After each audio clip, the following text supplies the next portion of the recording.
வணக்கம். எட்டி டாக்ஸ்ல என்ன பார்க்க போறோம்னு கேட்டீங்கன்னா 21 எம்எல்ஏக்கள் பதவி காலி. துரோகிகளை சுலுக்கெடுத்த எடப்பாடி பழனிசாமி. காலையில நீங்க பார்த்துக்கலாமே, வெடிஞ்சதுமே சிபி சண்முகம் அவர்கள் முதல் பேட்டியை தந்துட்டார். நாங்க விஜயை ஆதரிக்கிறோம்பா. எடப்பாடி பழனிசாமி திமுக ஒத்துழைப்புடன் தான் முதலமைச்சர் ஆக வேண்டும் என்று நினைச்சார். நாங்க 53 ஆண்டு காலமாக திமுக எதிர்த்து அரசியல் செய்துவிட்டு நாங்க எப்படி திமுகவுடன் கை கோர்ப்பது? நாங்க அம்மா ஆட்சி அமைக்கணும்னு ஆசைப்படுறோம். திமுக காரன் அம்மா ஆட்சி உருவாவதற்கு ஒத்துக்குவானா? அதனால திமுகவுடன் கை கோர்த்தா நாங்க எப்படி எடப்பாடி பழனிசாமியுடன் இருக்க முடியும்? நாங்க விஜய்க்கு 30 எம்எல்ஏக்கள் ஆதரவு தரப்போறோம்பா. முதலமைச்சரை பொறுத்த வரைக்கும் நல்லாட்சி தருவார் என்று நினைக்கிறோம்பா அப்படின்னு சொல்லிட்டு சிவி சண்முகம் காலையிலே பரபரப்பை கிளப்பினாரு. திமுகவை விளக்கம் அளித்து விட்டது. நாங்க எப்பயா அதிமுக கூட்டணி போடுறோம்னு சொன்னோம். நீ அதிமுக வெளியே போறதா போ, அது எதுக்கு நீ திமுக மீது பழி போட்டு போற அப்படின்னு RS பாரதி அவர்கள் விளக்கம் அளித்து விட்டார். சிவி சண்முகத்துக்கு எப்போதும் பணம் வேணும், பதவி வேணும். அவரு தோத்த நாள்ல இருந்து பதவியில இல்லாம இல்ல. 2021 சட்டமன்ற தேர்தலில் தோத்தாரு. உடனடியாக மேலவை MP ஆகி டெல்லியில் இருந்தாரு. இப்போ சட்டமன்ற உறுப்பினர் ஆயிட்டாரு. மொத்தத்துல பணமும் பதவியும் இல்லை என்றால் சிவி சண்முகத்துக்கு சும்மாவே இருக்காது கையை. இப்ப பதவி வந்துடுச்சு, ஆனா பணம் இல்லை. அதனால இப்போ தமிழக வெற்றி கழகத்தை ஆதரிக்க ஆரம்பித்து விட்டார். அதற்காக திமுக மீது எதற்காக பழி போட்டு போனோம்? நாங்க அதிமுக இடத்துல கூட்டணியே பேசல அப்படின்னு RS பாரதி அவர்கள் சொல்லிட்டாரு. ஆனா அது பொய் தான். ஆனா இருந்தாலும் சிவி சண்முகமும் சரி, SP வேலுமணியும் சரி, விஜயபாஸ்கர் அவர்களும் சரி, ஆதவர்ஜுனா கிட்ட 300 கோடி ரூபாய் திமுக அதிமுக கூட்டணி உருவாவதற்கு முன்பாகவே வாங்கிட்டாங்க. எப்போது லாட்ரி மார்ட்டினுடைய மனைவி லீமா ரோஸ அதிமுகக்குள்ள சேர்த்தாங்களோ அப்பொழுதே பேரம் பேசுகின்ற விஷயம் வந்துடுச்சு.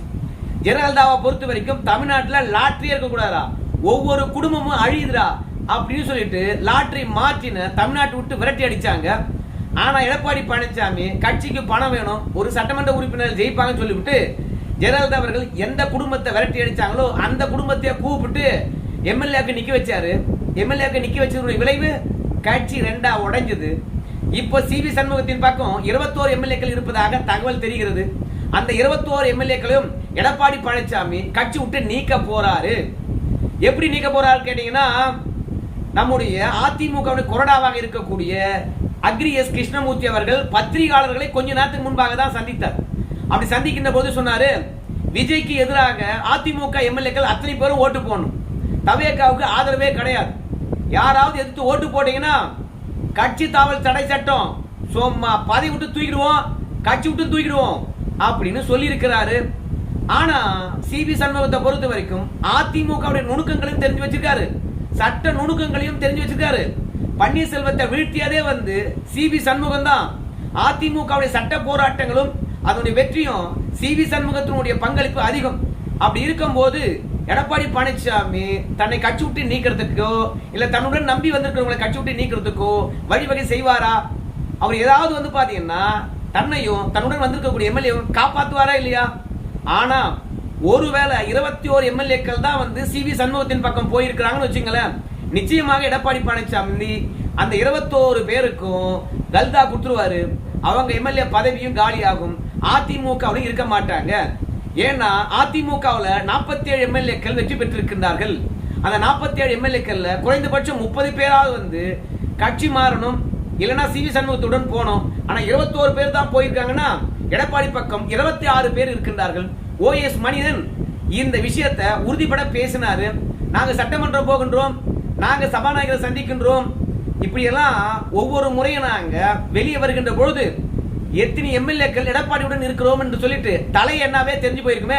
ஆனா ஊடகத்தை பொறுத்த வரைக்கும் எடப்பாடி பக்கம் 17 பேர் இருப்பதாகவும் சிவி சண்முகம் பக்கம் பாத்தீங்கன்னா 30 பேர் இருப்பதாகவும் தவறான தகவல் தரீங்க.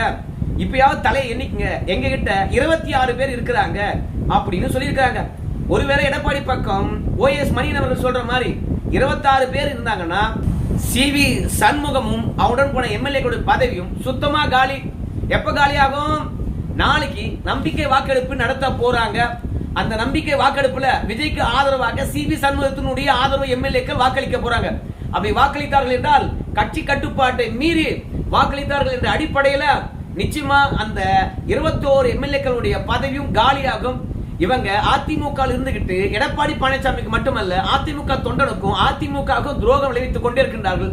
நிச்சயமாக எடப்பாடி பழனிசாமி பெரிய ஆப்பா சொருக போறாரு. துரோகிகளை பொறுத்த வரைக்கும் எவ்வளவு நாளைக்கு தான் ஒளிஞ்சுக்கிட்டே இருப்பாங்க, என்னைக்காவது ஒரு நாள் வெளியே வந்துத்தானே ஆக வேண்டும். அதனால இன்னைக்கு சிவி சண்முகமும் எஸ்பி வேலுமணியும் காலையில தந்த பேட்டி அவங்களுக்கு வேட்டு வச்சிருக்குது. எடப்பாடி பழனிசாமி இந்த கட்சி விஷயத்துல எப்பவுமே துணிச்சலாக விளையாடக்கூடியவர். தேர்தலும் நெருக்கமா இல்ல, இன்னும் 6 மாத காலம் இருக்குது. என்ன சட்ட போராட்டமா இருந்தாலும் பார்த்துக்கலாம் ஐயா அப்படின்னு தான் துணிச்சலாக இன்னைக்கு சபாநாயகரை போய் சந்தித்து இருக்கின்றார். அப்படி சபாநாயகரை சந்தித்து அங்க எடப்பாடி பழனிசாமி என்ன சொல்லியிருக்கீங்கன்னா, கடந்த 9ஆம் தேதி என்னை ஆதரித்து 47 அதிமுக எம்எல்ஏக்களும் கையெழுத்திட்டு இருக்கின்றார்கள். நான் தான் அதிமுகவினுடைய சட்டமன்ற குழு தலைவராக பரிந்துரைத்திருக்கின்றார்கள். இந்த கடிதத்தை பாருங்க அப்படின்னு சபாநாயகர் கிட்ட போய் கொடுத்திருக்காங்க. சபாநாயகர் என்ன முடிவெடுப்பாரு அப்படின்னு பார்க்கும்போது, தேர்தல் ஆணையமானது யாரை பொதுச் செயலராக நியமித்திருக்கிறது, யாரை ஏற்றுக்கொண்டிருக்கிறது அப்படின்னு பார்ப்பாங்க. சட்டப்பூர்வமாக யாரு ரெட்டலையில கையெழுத்து போறதுக்கான அங்கீகாரம் பெற்றிருக்காங்க அப்படின்னு பார்ப்பாங்க. சோ அவங்க இடத்துல மக்கள் பிரதிநிதிகள் அதிகமா இருக்கின்றார்களா, சிவி சண்முக இடத்துல மக்கள் பிரதிநிதிகள் அதிகமா இருக்காங்களா என்று பார்ப்பாங்க. யார் இடத்துல மக்கள் பிரதிநிதிகள் அதிகமா இருக்கின்றார்கள், யார் இடத்துல கட்சி நிர்வாகிகள் அதிகமா இருக்கிறாங்க, ரெண்டுத்தையும் ஒப்பிட்டு பார்த்து அவங்க தான் அதிமுகவுடைய சட்டமன்ற குழு தலைவராக அறிவிப்பாங்க. அப்படி இல்லைன்னு வச்சுங்களேன், இந்த பிரச்சனையை நீங்க தேர்தல் ஆணையத்தில் பாத்துங்கப்பா, நீதிமன்றத்தில் பாத்துங்கப்பா, யாரு அதிமுக என்று சொல்லிட்டு என்ன பொறுத்த வரைக்கும் 2 பேருமே அதிமுக தான் சொல்றீங்க. அதனால அதிமுக 1 அதிமுக 2 என்று அதிமுகவை 2 பிரிவாக கருதி 2 பேருக்கு வாய்ப்பளிக்கிறான் சாமி, நீங்க 2 பேரும் தனித்தனியா உட்காருங்க அப்படின்னு 2 பிரிவாக கூட பிரிச்சு வைக்கலாம். எனக்கு தெரிந்து சிவி சண்முகம் 21 எம்எல்ஏக்களை மட்டும் அழைச்சிக்கிட்டு போயிருந்தார்னா அவங்க பதவி சுத்தமா காலி. ஆனா 21 எம்எல்ஏக்கள் மட்டும் வச்சுக்கிட்டு இவ்வளவு தைரியமாக சிவி சண்முகம் பேச மாட்டார். கூடுதலாகத்தான் சட்டமன்ற உறுப்பினர்கள் இருப்பாங்க. ஏன்னா சிவி சண்முகத்துக்கு கட்சி தாவல் தடை சட்டமானது யார் மீது பாயும் என்று தெரியும். அதனால 3ல் 1 பங்கு நம்ம சிவி சண்முகம் அவர்கள் கட்சியிலிருந்து பிரிச்சிருப்பார் என்று நான் நினைக்கிறேன். அப்படி பிரிக்கல வச்சுக்கல, நம்ம சொன்ன மாதிரி 21 எம்எல்ஏக்களோட பதவியும் கோலியா காலி. அதனால கஷ்டப்பட்டு பணம் கொடுத்து வெற்றி பெற்ற இந்த 21 எம்எல்ஏக்களும் பதவியை இழப்பார்கள். ஆனா விஜய் அலை தான் வீசுது இல்ல, இடைத்தேர்தல நின்று வெற்றி பெற்று விட்டா போச்சு அப்படின்னு நீங்க நினைச்சீங்கன்னா யாருக்கு வேணாலும் ஓட்டு போடுவாங்க. ஆனா அதிமுகவை உடைச்ச எஸ்பி வேலுமணிக்கும் சிவி சண்முகத்துக்கும் நிச்சயமா ஓட்டு போட மாட்டாங்க. நான் சி விஜயபாஸ்கர் பற்றி பேசல, அந்த புதுக்கோட்டையில அவருக்கான செல்வாக்கு எப்படி இருக்குன்னு தெரியல. விராலிமலையில சுய செல்வாக்குல வெற்றி பெறுகின்றாரா என்று நமக்கு தெரியல. ஆனா எஸ்பி வேலுமணி பற்றி நமக்கு தெரியும், சிவி சண்முகத்தை பற்றி நல்லா தெரியும். 2 முண்டங்களும் எங்க கம்யூனிட்டி தானுங்களே, அதனால அருமையா தெரியும் எங்களுக்கு. அதனால இவங்களுக்கு மீண்டும் ஓட்டே போட மாட்டாங்க மக்கள். அதாவது எடப்பாடி பழனிசாமிக்கு எதிராக இவங்க போர்க்கொடி உயர்த்தி விட்டு இவங்க எடுத்த முடிவு தான் எடப்பாடி பழனிசாமி ஏத்துக்கணுமா. எப்பேற்பட்ட கதையை விடுறாங்க பாருங்க, கலர் கலராக.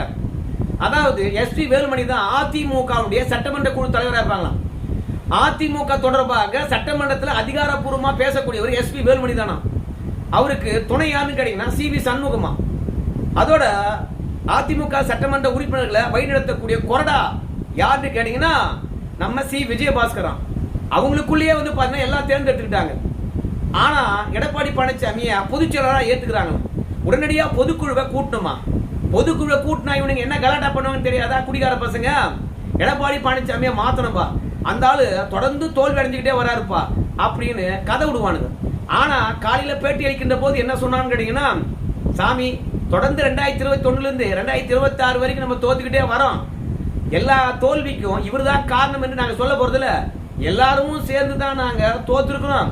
ஆனா இந்த மாதிரி படுதோல்வியா அதிமுக எப்பவுமே சந்தித்தது கிடையாது. இனிமே அதிமுக வெற்றி பெறுமா என்று தெரியல. அதனால அதிமுக மீண்டும் எழுந்து வரணும், அம்மா ஆட்சியை அமைக்கணும்னா நம்ம விஜய்க்கு தாங்க ஆதரவளிக்கணும் அப்படிங்கிறானுங்கப்பா இந்த சிவி சண்முகம் எஸ்பி வேலுமணியும். நாங்க கட்சியை உடைக்கிறதா தப்பா நீங்க செய்தியில போடுறீங்கப்பா அப்படின்னு டிவி காரங்க மேல வர குறைப்பட்டு கொள்கின்றார்கள். இன்னைக்கு பிறந்த குழந்தை கூட தெரியும் அதிமுக என்ன நடக்குது என்று சொல்லிவிட்டு ஆனா டிவி காரங்க பொய்யா செய்தி போடுறாங்களாம். நன்றி விசுவாசம் இல்லாதவனுங்க, எடப்பாடி தயவுல வெற்றி பெற்றவனுங்க 234 தொகுதிக்கும் பிரச்சாரம் பண்ணி 73 வயதுல அசந்து போய் உட்கார்ந்து இருக்கிற மனுஷனை நிம்மதியா அரசியல் பண்ண விடாம பிரிச்சு பணத்தாசை மூலமாக பதவி ஆசை மூலமாக கட்சியை சின்னாபின்னமாக்கி வச்சிருக்கானுங்கோ. ஆனா இவனுங்களை பத்தி டிவி தப்பா பேசுதான். யோகிய சிகாமணிகளே, அதிமுக இருக்கக்கூடிய ஒவ்வொரு உறுப்பினர்களும் ஒவ்வொரு தொண்டனும் இந்த காசுக்கு வீங்கி கோஷ்டிகளை காரி துப்புது. இவங்கெல்லாம் அதிமுக காப்பாற்றுவாங்க என்றுதான் எடப்பாடி பழனிசாமி நம்பி இருந்தார். ஆனா கடைசியில யாரெல்லாம் துரோகி என்பது ஒவ்வொரு தேர்தலும் போது எடப்பாடி பழனிசாமிக்கு நல்லா தெரியுது. எல்லாரும் என்ன சொல்றாங்க கேட்டீங்கன்னா, இன்னைக்கு எடப்பாடி பழனிசாமி சரியா கட்சி வழி நடத்தல, அதனால மாத்தணும் அப்படின்னு சொல்றவனுங்க நாளைக்கு ஒரு தேர்தலில் தோல்வி அடைஞ்சா இவனுங்கெல்லாம் கட்சி விட்டே போயிடுவானுங்களா? ஒவ்வொரு தேர்தலுக்கும் ஒரு தலைமையை மாத்திட்டே இருந்தா எப்படா கட்சி உருப்படும்? மொத்தத்துல திமுக காரன் கட்சி அழிக்கிறானோ இல்லையோ, தமிழக வெற்றி கழகத்துக்காரன் கட்சி அழிக்கிறாங்களோ இல்லையோ, ஆனா பணத்தாசை பிடிச்ச பதவி ஆசை பிடிச்ச இந்த மாதிரி ஆட்கள் தான் ஒவ்வொரு காலகட்டத்திலும் கட்சி அழிச்சுக்கிட்டே இருக்கிறானுங்க. போற கைதிங்க, நான் தவியக்கா போறேன், என்னை கட்சி விட்டு எடுத்துரு, ஆனா என் பதவியை பறிக்காத அப்படின்னு எடப்பாடி பழனிசாமி சொன்னேன்னு வச்சுங்களேன், எடப்பாடி பழனிசாமி அனுப்பி வைப்பார். ஏன்னா எடப்பாடி பழனிசாமிக்கு எதிராகவே 4 பேர் போர்க்கொடி ஓத்தினாங்க. 5 வருஷமாக அவங்க பதவியே பறிக்கல.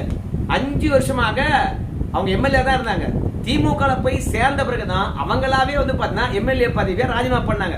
அது செங்கோட்டையனா இருக்கலாம், மனோஜ் பாண்டியனா இருக்கலாம், பன்னீர்செல்வமா இருக்கலாம், அப்புறம் மற்ற எல்லாருமே தர்மதுரைன்னு நினைக்கிறேன் அவரா இருக்கலாம். எல்லாருமே மாற்று கட்சியில போய் சேர்ந்த பிறகுதான் பதவியை ராஜினாமா பண்ணாங்க. அதனால எடப்பாடி பழனிசாமியை பொறுத்த வரைக்கும் மக்களால் தந்த அங்கீகாரத்தை தன்னுடைய சுயநலத்தினால எப்பவுமே பறிச்சதே கிடையாது. எனக்கு தெரிந்து இவங்க இந்த முறை கட்சி தாவல் தடை சட்டத்தின் அடிப்படையில நாளைக்கு விஜய்க்கு அதிமுக கொறடாவினுடைய உத்தரவை மீறி ஓட்டு போட்டான்னு வச்சுங்களேன், அவங்க பதவி ஆட்டோமேட்டிக்கா காலி ஆயிடும். கோர்ட்ல போய் பார்த்துக்கிட்டுமே. அதனால 21 பேருடைய பதவியும் காலி. எடப்பாடி பழனிசாமி துரோகிகளுக்கு சுழுக்கெடுத்து இருக்கின்றார். இப்போ எஸ்பி வேலுமணி தலைமையிலும் எடப்பாடி தலைமையிலும் சபாநாயகரை சந்தித்து நாங்க தாங்க சட்டமன்ற குழு தலைவர் அதிமுகன்னு சொல்லிட்டு பரஸ்பரம் 2 கோஷ்டியும் கொடுத்திருக்காங்க. அங்க கொடுத்த உடனே ஜெயலலிதா சமாதியில போயிட்டு 2 பேரும் மலர் வளையம் வைத்து அஞ்சலி செலுத்தி விட்டு வந்திருக்கின்றார்கள். இப்படியா சொல்லுவாங்க? மலர் வளையம் இல்ல, மலர் தூவி மரியாதை செலுத்தி விட்டு வந்திருக்கின்றார்கள். ஜெயலலிதா பொறுத்த வரைக்கும் இறந்து விட்டு இருந்தாலும் அவங்க ஆன்மா அதிமுகவை சுற்றியே சுழல்கிறது. அந்த கட்சிக்கு எவெல்லாம் துரோகம் பண்றானோ ஒண்ணு அவன் கட்சியில் இருப்பதில்லை, 2வது உலகத்திலேயே இருப்பதில்லை. அந்த அளவுக்கு ஜெயலலிதா ஆன்மா ஆக்டிவா இருக்குது. இப்ப ஜெயலலிதா யார பழி வாங்க போகுதுன்னு நம்ம பொறுத்து பார்க்கலாமே. சரி நண்பர்களே, இந்த வீடியோ தொடர்பாக உங்க கருத்து சொல்லுங்க. யார் கையில கட்சி இருக்கும்? எடப்பாடி கிட்டயா இல்ல சி.வி. சண்முகம், எஸ்பி வேலுமணி கிட்டயா? யார்கிட்ட இருந்தா நல்லா இருக்கும்? உங்க கருத்தையும் சொல்லுங்க. நன்றி.